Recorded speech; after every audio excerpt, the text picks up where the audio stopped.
Hello everyone, मैं सुजीत स्वागत करता हूं आपके अपने यूट्यूब चैनल पढ़ाई वाला पे।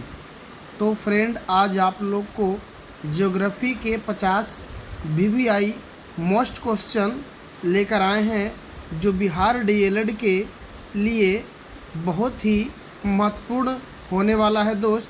तो आप लोग प्लीज़ बिना स्किप किए वीडियो में लास्ट तक बने रहे और अच्छा लगे तो चैनल को लाइक तथा सब्सक्राइब ज़रूर करें।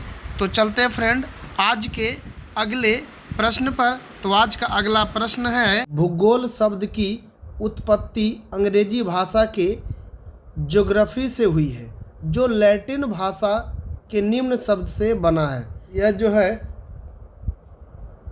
जियोलॉजी शब्द से मिलकर बना है। किससे मिलकर बना है? शब्द जियोलॉजी शब्द से मिलकर बना है। ऑप्शन नंबर सी होगा। चलते हैं अगले प्रश्न की ओर। प्रश्न है कि निम्न में कौन आधुनिक भूगोल का पिता कहलाता है?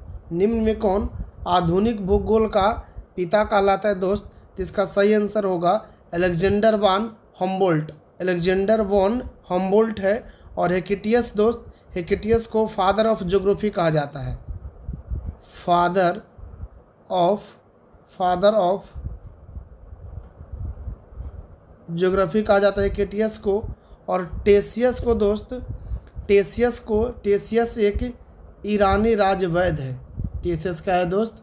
ईरानी राजवैद्य है। और क्लाइड टैम्बेक जो है, यह प्लूटो की खोज किया था। प्लूटो की खोज क्लाइड टैम्बेक ने किया। तो दोस्त आज आप लोगों को 50 क्वेश्चन कराने वाले हैं, तो थोड़ा हम लोग स्पीड में प्रश्न को करेंगे। तो अगला प्रश्न है, ग्रहों की गति के संबंध में सर्वप्रथम जानकारी किसने प्रदान की थी? तो ग्रहों की गति के संबंध में सबसे पहले जानकारी टॉलमी ने किया था। किसने दिया था दोस्त? टॉलमी ने। फ्रेडरिक रेटजेल जो है दोस्त, फ्रेडरिक रेटजेल जो है नियतिवाद का सिद्धांत दिया था। नियतिवाद का सिद्धांत किसने दिया था? Frederick Ratzel. और एडमंड हेलू जो है दोस्त, इन्होंने ही बताया था कि जो हेलू धूमकेतु 76 साल बाद दिखाई देता है। इन्होंने ही बताया था, एडमंड हेली ने। क्लाइड टैम्बेक जो दोस्त अभी पिछले प्रश्न बताए कि प्लूटो की खोज किया था। प्लूटो की खोज क्लाइड टैम्बेक किया था। चलते अगले प्रश्न की ओर। तो अगला प्रश्न है कि निम्नलिखित में किसने बताया कि पृथ्वी अपने अक्ष पर घूमती है? निम्नलिखित में किसने बताया कि पृथ्वी अपने अक्ष पर घूमती है? तो सही आंसर होगा बी, आर्यभट्ट। तो पहला ऑप्शन है दोस्त कोपरनिकस। सौरमंडल की खोज कोपरनिकस ने किया था। कोपरनिकस ने सौरमंडल की खोज किया। और टॉलमी ने ग्रहों की गति के संबंध को बताया। हेकेटियस को भूगोल का पिता कहा जाता है हेकेटियस को। तो चलते हैं अगले प्रश्न की ओर। क्योंकि दोस्त आज हम लोग के पास बहुत कम समय में आप लोगों को हम लोग 50 क्वेश्चन कराने वाले हैं। तो चलते अगले प्रश्न की ओर। सारे ग्रह सूर्य के गिर्द अंडाकार मार्ग पर घूमते हैं, यह सिद्धांत किसने प्रतिपादित किया? तो यह सिद्धांत दोस्त केपलर ने प्रतिपादित किया। किसने प्रतिपादित किया? केपलर ने बताया दोस्त। केपलर ने बताया कि सारे ग्रह जो हैं सूर्य के गिर्द अंडाकार मार्ग पर घूमते हैं। हेरोडोटस की बात करें दोस्त, इसे हम लोग इतिहास का पिता कहते हैं। इतिहास का पिता हेरोडोटस को कहते हैं। आर्यभट्ट जो शून्य की खोज किया था, शून्य की खोज आर्यभट्ट ने किया था। चलते हैं अगले प्रश्न की ओर। तो अगला प्रश्न है भूआकृति विज्ञान का प्रतिपादन किसने किया? भूआकृति विज्ञान का प्रतिपादन पेसेल ने किया दोस्त। अगला प्रश्न है, आकाश में सबसे चमकदार तारा कौन है? आकाश में सबसे चमकदार तारा साइरस है। अगला प्रश्न है, आकाश का रंग नीला प्रतीत होता है किसके कारण? तो प्रकीर्णन के कारण आकाश का रंग नीला प्रतीत होता है। तो निम्नलिखित में से कौन सा एक तारा पृथ्वी के सर्वाधिक समीप है? निम्नलिखित में से कौन सा एक तारा पृथ्वी के सर्वाधिक समीप है? तो आंसर होगा सूर्य। सूर्य के बाद कौन इसके समीप है? तो प्रोक्सिमा सेंचुरी। जिला प्रश्न है, तारे अपनी ऊर्जा कहाँ से प्राप्त करते हैं? तो तारे अपनी ऊर्जा जो है नाभिकीय संलयन से ही प्राप्त करते हैं और गुरुत्वीय संकुचन से प्राप्त करते हैं। तो सही आंसर हो जाएगा ऑप्शन नंबर ए, 1 एवं 2।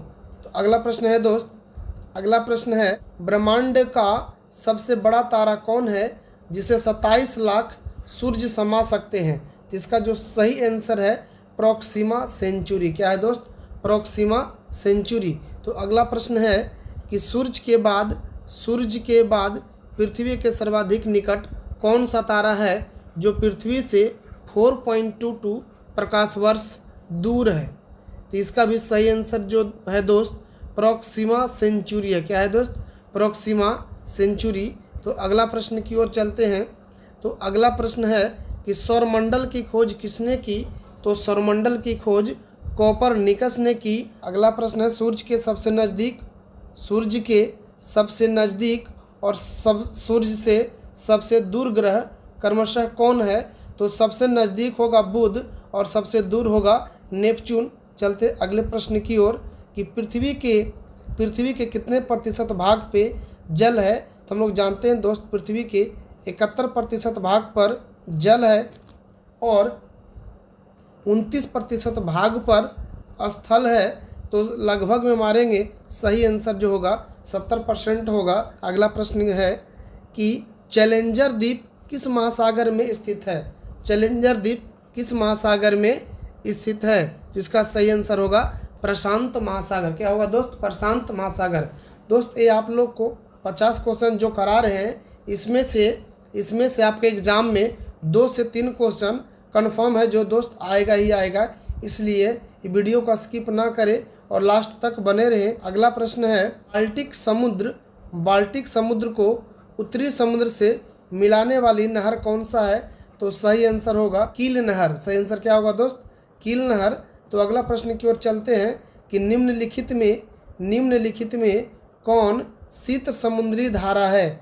निम्नलिखित में कौन शीत समुद्री धारा है? इसका सही आंसर होगा हम्बोल्ट धारा। सही आंसर क्या होगा दोस्त? हम्बोल्ट धारा। नोट का अर्थ निम्नलिखित में से क्या होता है? नोट का अर्थ निम्न में से क्या होता है? तो नोट का अर्थ होता है समुद्र में गति की इकाई। नोट का अर्थ क्या होता है दोस्त? समुद्र में गति की इकाई। तो अगला प्रश्न है कि उच्चतम लवणता पाई जाती है किसमें दोस्त? तो झील वान टर्की में। तो अगला प्रश्न है कि दो समुद्रों को जोड़ने वाले पानी के संकीर्ण विस्तार को कहते हैं। तो इसका जो सही आंसर होगा स्थल संयोजक। सही आंसर क्या होगा? स्थल संयोजक। अगला प्रश्न है कि सुंडा गर्त अवस्थित है। सुंडा गर्त कहाँ अवस्थित है? तो हिंद महासागर में सुंडा गर्त अवस्थित है। तो अगला प्रश्न है दोस्त, किस समुद्री जलधारा की दिशा मौसम के अनुसार परिवर्तित होते रहते हैं? तो इसका सही आंसर होगा हिंद महासागरीय। अगला प्रश्न है कि समुद्र में भूमि के अंतिम भाग को एंड कहते हैं जो होता है, तो इसको हम लोग अंतरीप होता है। कहाँ होता है दोस्त? अंतरीप में होता है। तो अगला प्रश्न है, समुद्र पृथ्वी के पृष्ठ के लगभग भागों को घेरे हुए है। इसका जो सही आंसर है वह होगा 70%। अगला प्रश्न है, सक्रिय ज्वालामुखी कहाँ पर ज़्यादा स्थित है? सक्रिय ज्वालामुखी है दोस्त, सक्रिय ज्वालामुखी प्रशांत महासागर पर ज़्यादा स्थित है। तो अगला प्रश्न है कि निम्न में से किस महासागर का आकार अंग्रेजी के एस की अक्षर की तरह दिखता है? इसका सही आंसर होगा अटलांटिक महासागर। तो अगला प्रश्न है, किस महासागर में द्वीपों की संख्या सर्वाधिक है? किस महासागर में द्वीपों की संख्या सर्वाधिक है? तो इसका जो सही आंसर होगा वह होगा प्रशांत महासागर। चलते अगले प्रश्न की ओर। तो अगला प्रश्न है कि सबसे गहरा महासागर कौन है? सबसे गहरा महासागर है प्रशांत महासागर है। तो चलते अगले प्रश्न की ओर। कह रहा है कि किनके द्वारा भारत श्रीलंका से अलग होता है? तो सही आंसर होगा पाक जलडम भूमध्य। तो अगला प्रश्न है कि निम्नलिखित में कौन सा सागर भूमिबद्ध है? तो आंसर इसका होगा अरल सागर, जो दो तरफ भूमि से है और दो तरफ समुद्र से है। निम्नलिखित में से किस एक में न्यूनतम वार्षिक ताप परिसर होता है? सही आंसर होगा उत्तरी ध्रुवीय वृत्त पे। तो अगला प्रश्न है कि वायुमंडल क्या है? तो वायुमंडल एक प्रकार का मिश्रण है। तो अगला प्रश्न है दोस्त, अगला प्रश्न है कि व्यापारिक पवनें कहाँ चलती है? व्यापारिक पवनें कहाँ चलती है? तो इसका सही आंसर होगा उपोष्ण उच्च दाब से। तो अगला प्रश्न है दोस्त, ओजोन परत अवस्थित है। ओजोन परत किस मंडल में अवस्थित है? ओजोन परत किस मंडल में अवस्थित है? तो सही आंसर होगा समताप मंडल। तो अगला प्रश्न है कि पृथ्वी के वायुमंडल का सर्वाधिक घनत्व कहाँ पर होता है? तो आंसर होगा क्षोभ मंडल, जिसे ट्रोपोस्फेयर भी कहा जाता है। तो अगला प्रश्न है कि वायुमंडल में सबसे अधिक किस गैस का प्रतिशत है? तो सबसे अधिक जो है दोस्त, सबसे अधिक जो है वह नाइट्रोजन है, जो कि 78% पाया जाता है। इसके बाद ऑक्सीजन है, इसके बाद ऑक्सीजन है जो 20.05% पाया जाता है। और तो इसका आंसर देखते हैं दोस्त, इसका आंसर देखते हैं। इसका सही आंसर होगा नाइट्रोजन। इसका सही आंसर होगा दोस्त नाइट्रोजन। हाइड्रोजन जो है वह 0.00005% पाया जाता है। और ऑक्सीजन ही बताएं 20.05%। और कार्बन की बात करें तो कार्बन 0.03% पाया जाता है। तो चलते अगले प्रश्न की ओर कि पवन की गति को मापने वाला उपकरण क्या कहलाता है? तो पवन की गति को मापने वाला उपकरण एनेमोमीटर कहलाता है। क्या कहलाता है दोस्त? एनेमोमीटर कहलाता है। तो अल्टीमीटर क्या है? तो यह ऊंचाई मापने वाला यंत्र है। ये क्या मापता है दोस्त? ऊंचाई मापता है। क्रोनोमीटर क्या है? तो क्रोनोमीटर पानी के जहाज़ों को सही समय बताता है। पानी के जहाज़ों को सही समय बताता है। तो अगला प्रश्न है दोस्त, वायुमंडल में ओजोन परत है। तो वायुमंडल में ओजोन परत जो है दोस्त, पराबैंगनी विकिरण से पृथ्वी पर जीवन की रक्षा करता है। सही आंसर होगा सी। तो अगला प्रश्न की ओर चलते हैं। तो अगला प्रश्न है कि ओजोन परत हमें किस किरण से बचाती है? तो सही आंसर होगा पराबैंगनी किरण। तो अगला प्रश्न है दोस्त कि मानचित्र पर समगहरी रेखाएं क्या दर्शाती है? तो मानचित्र पर समगहरी रेखाएं गहराई को दर्शाती है। तो अगला प्रश्न है कि शीतकाल के दौरान उत्तर अमेरिका की जलवायु प्रभावित होती है। तो शीतकाल के दौरान उत्तर अमेरिका की जलवायु ध्रुवीय वायु संहति द्वारा प्रभावित होता है। यानी आंसर हो जाएगा ऑप्शन नंबर ए। तो चलते अगले प्रश्न की ओर कि सांता आना किस क्षेत्र के स्थानीय पवन है? तो इसका सही आंसर होगा कैलिफोर्निया। तो अगला प्रश्न है कि गरजता साठा कहाँ पाया जाता है?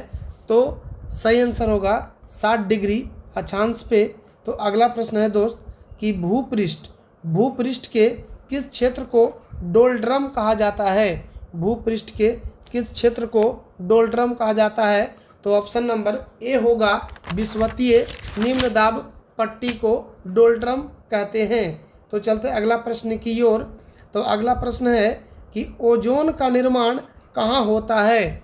ओजोन का निर्माण कहाँ होता है? तो समताप मंडल में होता है। तो किस ऊंचाई से हाइड्रोजन की परत शुरू होती है?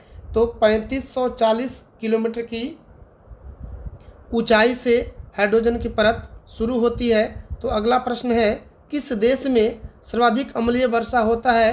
तो इसका सही आंसर होगा संयुक्त राज्य अमेरिका। Thanks for watching.